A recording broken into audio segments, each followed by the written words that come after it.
Hello बच्चों, नमस्कार। आज का हमारा वीडियो है वो जवाहर नवोदय विद्यालय प्रवेश परीक्षा कक्षा 6 के लिए है, जिसमें 20 प्रश्न पूछे जाते हैं। तो आप लोग कॉपी कलम रखिए और मेरे आंसर बताने से पहले कमेंट जरूर कीजिए। देखिए, पहला प्रश्न है व्यंजक 7 इंटू 8 प्लस 2 भाग 1/2 का वैल्यू क्या होगी, मान क्या होगी। तो सबसे पहले आप BODMAS बॉडमास लगाएंगे, ब्रैकेट है नहीं, ऑफ है नहीं, डिवाइड, डिवाइड माने भाग। तो सबसे पहले हम यहाँ पर भाग लगाएंगे तो क्या होगा, 7 इंटू 8 प्लस 2 इंटू, यानी जहाँ भाग होती है बच्चों उसको हम इंटू कर लेते हैं और करते क्या है, जो अंश होता है उसे हर कर देते हैं और जो हर होता है उसे अंश। अब आप इसको हल कर लेंगे। अब यहाँ पर देखिए दोनों गुणा है तो 8 सती 56 प्लस 2 दूनी 4। अब आप 56 और 4 जोड़ दोगे 60। यहाँ से आंसर आपका डी वाला मिल जाएगा। तो यहाँ से हम ऑप्शन डी को बच्चों चूज कर लेंगे। अगला प्रश्न आपके सामने है, -2 में से 2 घटाने पर शेष फल का मान निम्नलिखित में से क्या प्राप्त होगा। यानी यहाँ पर -2 से 2 घटाने पर, तो यहाँ से 2 अगर घटाया जाएगा तो क्या मिलेगा, -2, -2 तो हो जाएगा -4, जो कि आपको यहाँ पर ऑप्शन सी के रूप में दिखाई पड़ रहा होगा। अगर मैं अगले प्रश्न की बात करूं तो आपने सब लोगों ने रोमन नंबर्स पढ़े होंगे। तो इस रोमन नंबर्स की पहले वैल्यू क्या है, इन दोनों को ऐड करना है। तो ऐड करने से पहले उनको, अगर हमें इसकी वैल्यू नहीं पता तो हम इन्हें जोड़ भी नहीं सकते। अब देखिए, पहला एल, एल की मतलब होता है 50, आगे लिखता है तो ये जुड़ता है, यानी 10 प्लस 5। तो यहाँ पर 10 50 और 10 60 और 5 65, पहला तो 65 हो गया प्लस। अब आगे देखिए, यहाँ पर आपका पहले 50 है और 50 में से देखिए पहले इस बाई साइड लगा तो 10 माइनस कर दीजिए और प्लस आगे 5 लगा तो जोड़ दीजिए। 50 में से अगर हम पहले 10 घटाएंगे 40 बचेगा और 40 में से अगर हम 5 और जोड़ देंगे तो ये बन जाएगा बच्चों 45। यानी इसकी वैल्यू जो है ये आपकी 65 है और ये 45 है। 45 और 50 को जोड़ना बहुत आसान, इसकी वैल्यू 110 आएगी, जो कि ऑप्शन डी में बच्चों आपका सही होगा। तो हम ऑप्शन डी यहाँ से सही कर देंगे। 4 अंक की कुल कितनी संख्याएं, जल्दी से कमेंट करिए। मैं आपको बता दूं, जिन्हें नहीं मालूम कैसे निकाला जाता है, सबसे पहले हम लोग करते क्या है, सबसे पहले 4 अंक की सबसे छोटी संख्या लिख लेते हैं। तो 4 अंक की सबसे छोटी संख्या 1000 है और सबसे बड़ी संख्या 9999 है। इन दोनों का हमें पहले अंतर कर लेना चाहिए। तो हमारे पास ये संख्या आ जाएगी 8999 और उसमें 1 जोड़ दीजिए, क्योंकि हमने 1000 इसमें से घटा दिया है। 1 जोड़ देंगे तो ये बच्चों आ जाएगा हमारा 0009। यानी 9000 संख्याएं ऐसी होती हैं जिसमें 4 अंक होते हैं। तो यहाँ से ऑप्शन आप डी वाला ले सकते हैं। तो यानी आप, हमारा आंसर यहाँ से डी वाला हो जाएगा। अब बात आती है कि 23 की पावर 106 में इकाई का अंक क्या होगा। इकाई का अंक बच्चों ज्ञात करने के लिए सबसे पहले हम इनके देखते हैं कि कहाँ पर अंक रिपीट होंगे। तो 23 का मतलब यहाँ से 3 ले लीजिए, यानी 3 की पावर है 23 का मतलब ये तो इकाई का अंक मतलब ही नहीं है। तो हम 3 की पावर 1 होता है बच्चों 3, 3 की पावर 2 3 तिहाई 9, 3 की पावर 3 3 तिहाई 9 तिहाई 27, 4 ले लो, 4 चक्कू 16, 3 तिहाई 9 तिहाई 27 तिहाई 81। इसका मतलब अगर 3 की घात 1 होगी तो 3 आएगा हमारा, इकाई का अंक 2 होगी तो 9 और 3 होगा तो यहाँ 7 और 4 होगा तो 1। अगर मैं 5 करता हूँ फिर 3 होगा, यानी रिपीट होगा। तो इसका मतलब यहाँ से हम लोग याद रखें 3 की घात 4 बराबर 1। अब हम देखें 3 की घात 4 इसमें कितने बनेंगे, इसमें घात थी कितनी, तो घात आपको यहाँ पर दिखाई पड़ रही होगी बच्चों। घात कितनी थी मैं देख लेता हूँ, 106। अब 106 को हम 4 से पहले भाग कर देते हैं तो 4 दूनी 8, 2 बचेगा 4, कितना था इसका 6 था, सॉरी 6। तो 4 छंग 24 यानी 2 शेष बचेगा, यानी 3 की पावर 4 की पावर 26 इंटू इसी में 3 की पावर जो आपकी बचेगी वो 2 होगी और इसकी वैल्यू 1 होगी। 1 की पावर 26 इंटू 3 की पावर 2 यानी ये हो गया 26 की पावर 1 को चाहे जितनी बार गुणा करो 1 इंटू 3 यानी 9। इसका मतलब यहां से इकाई का अंक बच्चों आएगा 9। तो हम ऑप्शन सी चेंज कर लेंगे। अब देखिए यहां पर 46वां क्वेश्चन है 2 3 4 स्टार 5 यदि 9 से पूर्णतः विभाजित हो तो स्टार के स्थान पर कौन सा अंक आएगा। तो 9 से विभक्त होने के लिए इन अंकों का योग 9 से विभक्त होना चाहिए। तो हम सबसे पहले इनको जोड़ लेते हैं, 2 धन 3 धन 4 धन स्टार को मान लेता हूं, चलिए स्टार प्लस 5 सबको जोड़िए, 3 2 5 और 9 5 14 14 प्लस स्टार यानी 14 प्लस स्टार। अब स्टार में कितना जोड़ा जाए कि ये 9 के पहाड़े में आ जाए। तो 14 तो पहले से ही है, तो 9 एकम 9 9 दूनी 18 यानी 18 होना चाहिए। है कितना 14 प्लस एक्स, तो यहाँ पर स्टार इक्वल टू 18 माइनस 14 यानी अगर यहाँ 4 होता तो इसका जोड़ बच्चों 18 आता, और अगर ये 18 आता तो 9 से संख्या पूरी पूरी विभक्त होती। इसलिए यहां से आपको ऑप्शन सी चूज कर लेंगे। अगला प्रश्न अगर आप देखें 47 संख्या 12 18 24 में उभयनिष्ठ गुणनखंडों की संख्या कितनी होगी एक और स्वयं को छोड़कर। तो सबसे पहले हम क्या करेंगे, 12 के जो है इसके गुणनखंड हम लिख लेंगे। चलिए अगर मैं 12 को देखूं तो इसको मैं लिख सकता हूं 2 इंटू 2 दूनी 4 तिहाई 12। अगर मैं 18 की बात करूं तो 2 इंटू 3 इंटू 3 2 तिहाई 6 तिहाई 18। अगर 24 की बात करो तो 2 दूनी 4 दूनी 8 तिहाई 24। अब इन दोनों में जो कॉमन हो, देखिए ये एक गुणनखंड ये कॉमन है और ये 3 वाला कॉमन है, इसके अलावा कोई गुणनखंड कॉमन नहीं, तो 2 और आपका यहाँ पर 3 कॉमन है। तो कुल मिला के 2 गुणनखंड यहाँ से कॉमन मिल रहे हैं, तो यहाँ से हम ऑप्शन बी वाला चूज कर लेंगे। चलिए अब मैं बढ़ता हूं अगले प्रश्न पर। अगला प्रश्न है 5 सही 2/3 गुणित 9 सही 4/3 के मान का 3/4 क्या होगा। तो सबसे पहले हम इसको सिंपल बना लेते हैं। 5 15 2 17, ये बच्चों हो जाएगा 17/3 इंटू 9 27 और 4 31/3 का 3/4 यहाँ से हो जाएगा 3/4।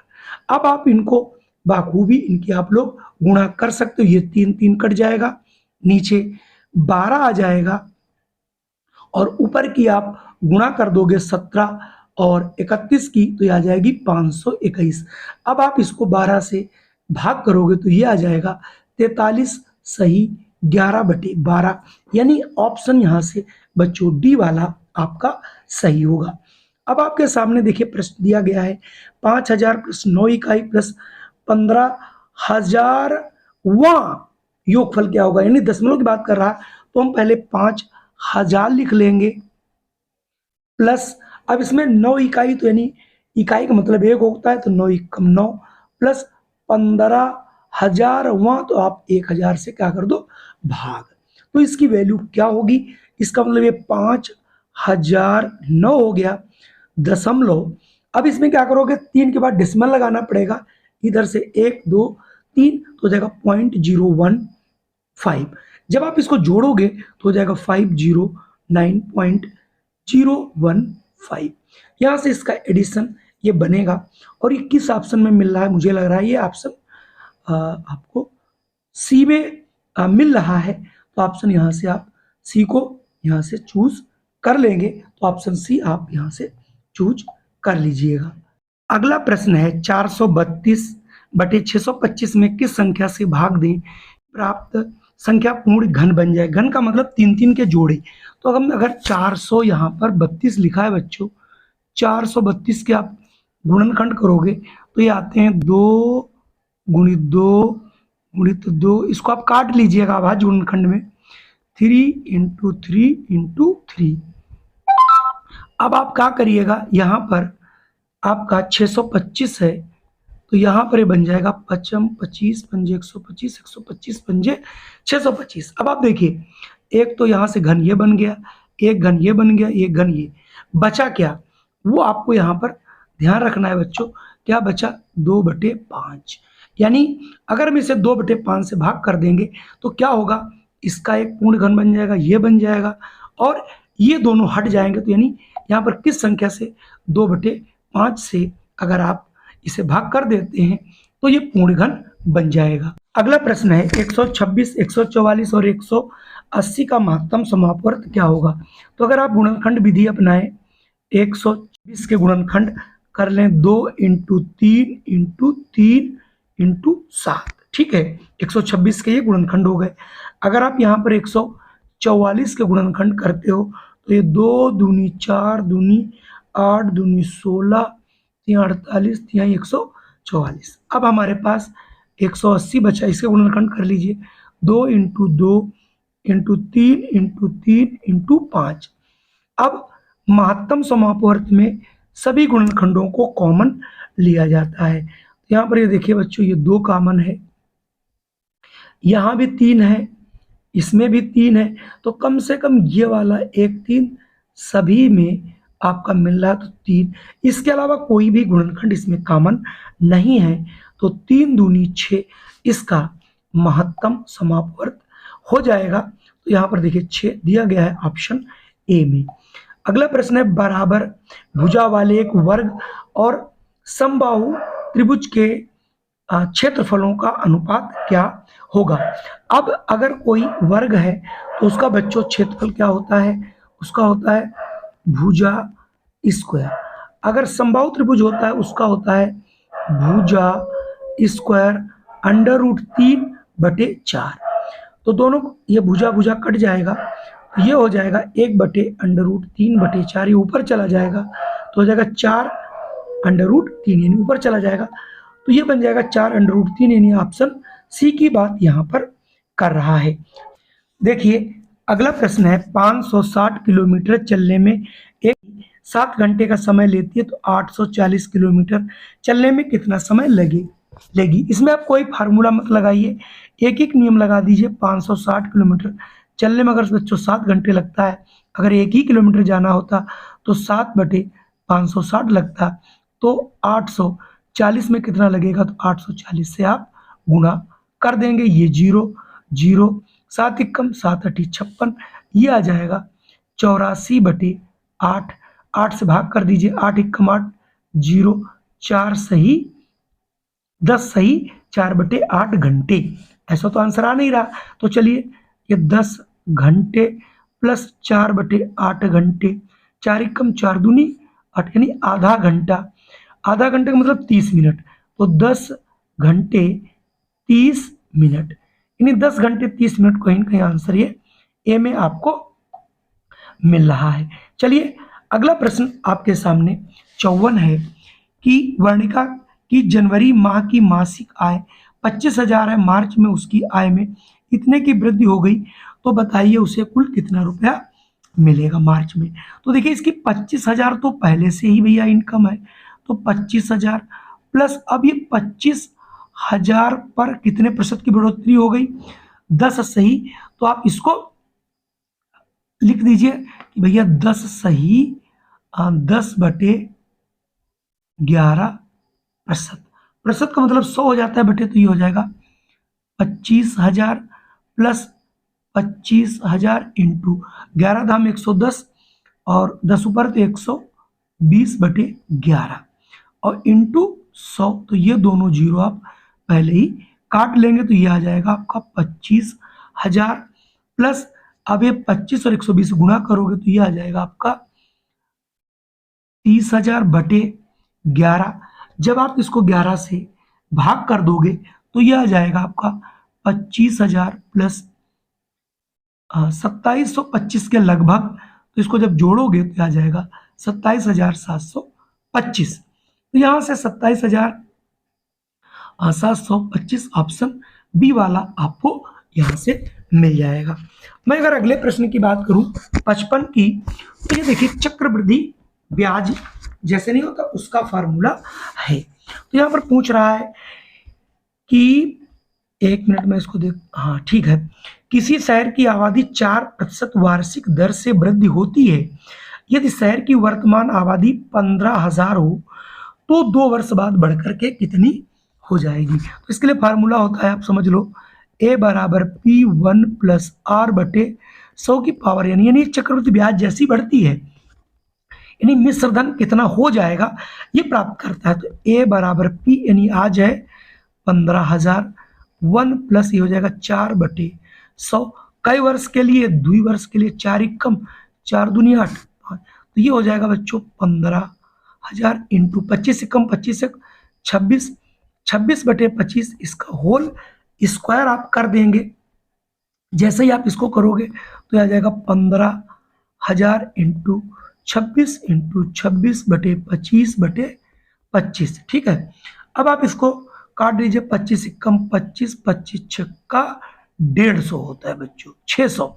फिर आप इसको चाहो तो 25 से काट सकते हो, 25 दूना 50, 25 चक्कू 100, तो ये आपकी जो गुणा आएगी वो हो जाएगी 24 इंटू 26 इंटू 26। इसकी गुणा करोगे तो गुणा आ जाएगी 16,224। 16,224 ऑप्शन बी में आपको मिल रहा है, तो यहाँ से ऑप्शन बी चूज कर लेंगे।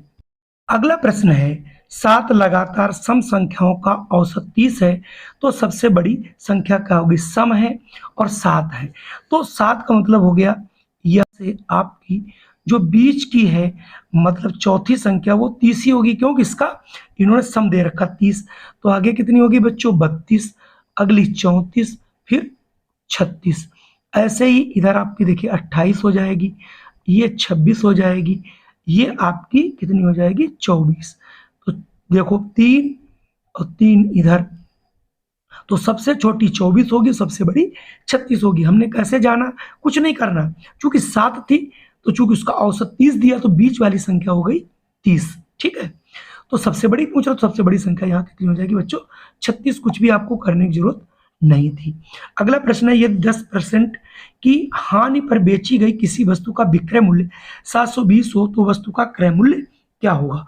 मान लेते हैं बच्चों ये चीज x रुपए की मिल रही है और इस x रुपए पर 10% की हानि कर दीजिए, तो ये बिकेगी कितने की 720 रुपए की, यानी यहां पर हमने क्रय मूल्य मान लिया x रुपए। तो अब आप इसको काट दीजिए तो हो जाएगा x माइनस एक्स बटे 10 बराबर 720। तो इसका एलसीएम ले लोगे तो हो जाएगा 10x माइनस एक्स बटे 10 बराबर 720। तो आ जाएगा 9x बटे 10 बराबर 720, क्रॉस मल्टीप्लिकेशन 9x बराबर 720 इंटू 10।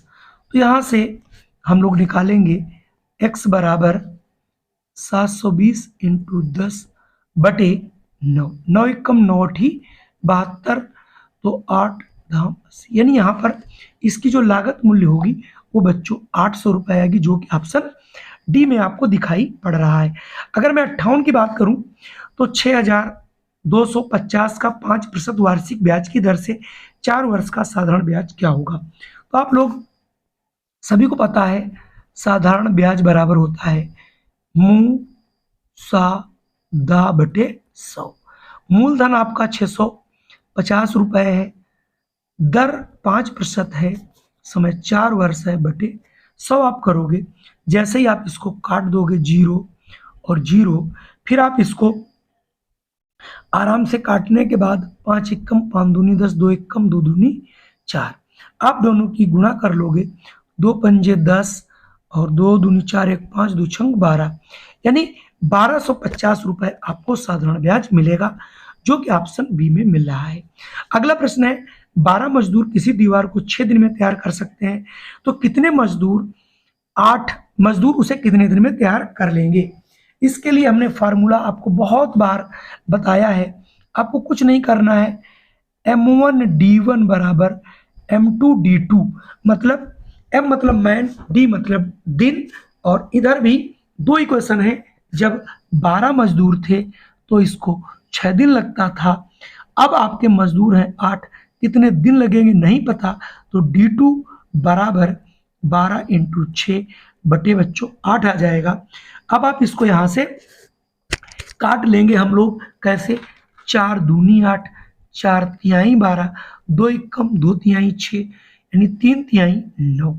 इसका मतलब अगर मजदूर 8 कर दिए जाएंगे तो इसे 9 दिन लगेगा, जो कि ऑप्शन आपको यहाँ पर बी में मिल रहा है। अगला प्रश्न अच्छा प्रश्न है। एक बाल्टी में 4 लीटर पानी है, इसमें से 1.5 लीटर पानी और 500 मिलीलीटर पानी काम में लाने के बाद शेष पानी की समान क्षमता वाली 15 डिब्बियों में भरना है। पूर्णतः भरी डिब्बियां एवं आंशिक भरी डिब्बियों की संख्या का अंतर क्या होगा? प्रश्न बहुत अच्छा है। देखो बच्चों, अब 1 लीटर में मिलीलीटर कितने होते हैं? तो आपको याद रखिए कि भाई एक जो हमारा, देखिए प्रश्न को पहले समझिए, यानी 1 लीटर में आपके होते हैं 1000 मिलीलीटर। ठीक है, अब आपके यहां पर देखोगे तो आपके पास पानी था 4000 मिलीलीटर, खर्च हो गया 1.5 का मतलब हो गया आपका ये वाला 1.5, तो ये हो गया 1050 प्लस 500 ये और, ठीक है, ये वाला, तो ये हो गया 4000 मिली माइनस 2000 मिली। पानी बचा आपके पास जो दवा या पानी 2000 मिलीलीटर। अब इसको आप 15 से कर दीजिए भाग। क्यों करोगे? क्योंकि भाई इससे 15 समान शीशियों में इसको भरवाना है, तो 15 एकम 15, 15 तिहाई 45, फिर 5 बचेगा, 15 तिहाई 45, 5 बचेगा, यानी 133 पूरी शीशी भर जाएंगी और एक शीशी जिसमें 5 ml भरना है वो रह जाएगी। तो यहां पर कुल 133 भर जाएंगी और एक आंशिक भरी कितनी होगी? 1। इसका ये मतलब हुआ उनका अंतर पूछ रहा, तो 133 भरी हुई और एक आंशिक, तो यहां पर 132, अंतर 132 आएगा। पूरी भरी हुई आपकी 133 शीशियां होंगी। कुल मिला के आज के ये हमारे 20 प्रश्न कैसे लगे? अगर वीडियो पसंद आया हो तो इसे लाइक जरूर कीजिएगा, चैनल पे पहली बार हो तो इसे सब्सक्राइब कर लीजिएगा। इस प्रकार की वीडियो आपको प्रतिदिन मिलती रहेंगी। जय हिंद, वंदे मातरम।